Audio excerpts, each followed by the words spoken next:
Buenos días. Muchas gracias, señora presidenta. Señorías, bien, en la convalidación de este decreto ley nosotros ya mostramos nuestra posición. Dijimos que estábamos a favor de la convalidación, aunque encontrábamos que tenía muchos peros y muchas cuestiones que mejorar, sobre todo técnicamente, pero que quedaría para un trámite de enmiendas parciales. Bien, estas enmiendas a la totalidad que nos presentan hoy Vox, con texto alternativo, y el PP, con texto alternativo, en realidad es casi lo mismo que si no tuvieran texto alternativo, porque lo que pretenden en el fondo y en la forma es eliminar el impuesto, cosa que ya había hecho el Tribunal Constitucional, con lo cual pues una enmienda a la totalidad aquí no tiene mucho sentido. Pero solamente voy a hacer dos comentarios sobre el texto de Vox, en el que se suprime el impuesto y se mantienen todos los impuestos de los demás impuestos, luego habla de otras compensaciones del Estado.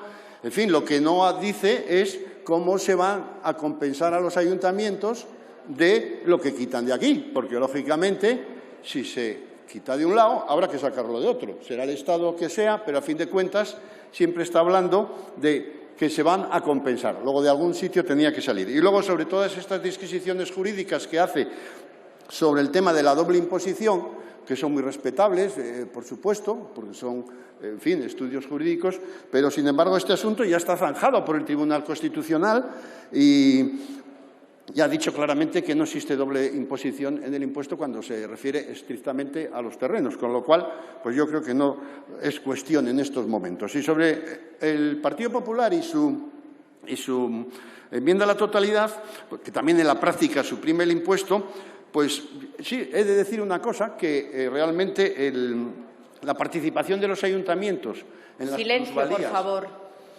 que se generan por el Estado en otros impuestos como el IRPF, pues no es ninguna tontería. La verdad es que se podría eliminar algunas de las cuestiones que plantea el impuesto que hoy estamos debatiendo, podría evitar algún tipo de problemas, lo planteé en su momento, pero para eso hacía falta consenso y ya sabemos que en estos momentos es casi imposible llegar a un consenso sobre estos asuntos. Bien, voy a decir a continuación algunas de las pegas que he visto y que espero que en el trámite de enmiendas parciales algunas se puedan corregir. En primer lugar, respecto a las inversiones. Ya decíamos que no se contemplan las inversiones que alguien hace en un piso. Y además puse un ejemplo. Dije, alguien compra una vivienda y paga 80.000 euros para reformarla, se gasta otros 80.000 en la reforma y al final ha invertido 160.000 euros. Y luego la tiene que vender por 150.000 o tiene pérdidas o por el mismo precio o por un precio muy similar, resulta que tiene que pagar plusvalías cuando en realidad no las ha tenido, y esto va en contra del principio de la capacidad económica, porque la ley prevé que se aplicará de forma proporcional el valor del suelo sobre el total en el momento del devengo, pero tanto al valor de adquisición como al valor de venta, con lo cual siempre se aplica el mismo coeficiente y siempre va a haber ganancias cuando alguien haya hecho inversiones, aunque haya tenido pérdidas. Luego, tanto esto es un posible conflicto de inconstitucionalidad, porque existe la posibilidad de que alguien no tenga capacidad económica porque pierda dinero y, sin embargo, tenga que pagar. Bien, otra cuestión que, desde luego, para mí es técnicamente fatal, por no decir otra palabra, es el tema de los coeficientes. Los coeficientes, en primer lugar, empieza con saltos. Siempre hemos dicho que los saltos por años al final dan unas incoherencias y unas injusticias tremendas, porque una persona por un día puede pagar el 40% de impuestos más. Y aquí lo tenemos como ejemplo. Si alguien vende una vivienda que compró hace 18 años o 19 años, fíjense que la diferencia de un día en que sean 18 o 19 años es que se le aplique un coeficiente de 0,26 o de 0,36. Es decir, que casi, si se retrasa un día, paga un 40% más.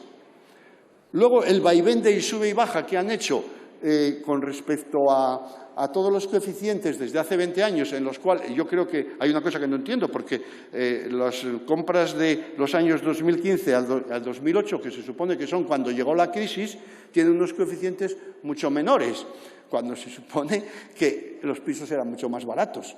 Con lo cual, a mí me lo tendrán que explicar. Pero hay unos saltos de año en año del 10%. Eso no tiene sentido.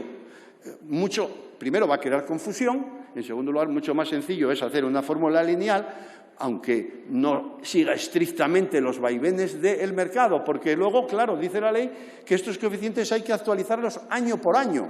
Con lo cual, fíjense, los ayuntamientos pueden corregirlo, pero como no sea a base de la cuota, tienen poquísimas posibilidades. Luego, esto, desde luego, no tiene por dónde cogerlo.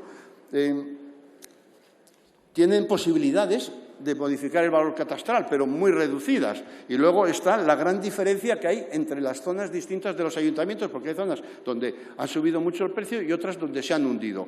Y esta ley les va a obligar a los ayuntamientos a corregir en todos los sitios, todos los años, digamos, cómo son las fórmulas de gravamen, para poder corregirlo. Porque el valor catastral también lo pueden corregir, pero de una manera limitada.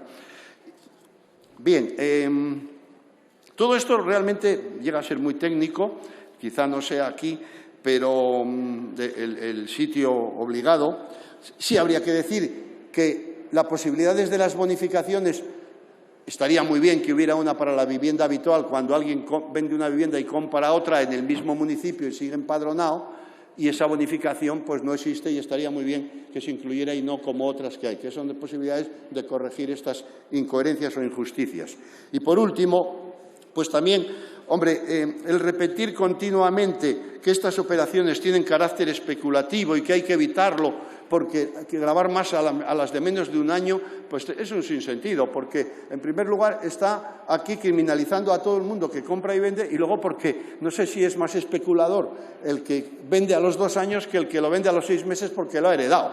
Es decir, como usted lo ha vendido en un año, es un especulador, hay que castigarlo. Pues no se puede meter a todos en el mismo saco. Las ganancias o pérdidas y cómo actúa la gente son temas muy relativos y realmente no deberían estar en una ley enfocada. Señor Mazón, tiene usted que terminar, por favor.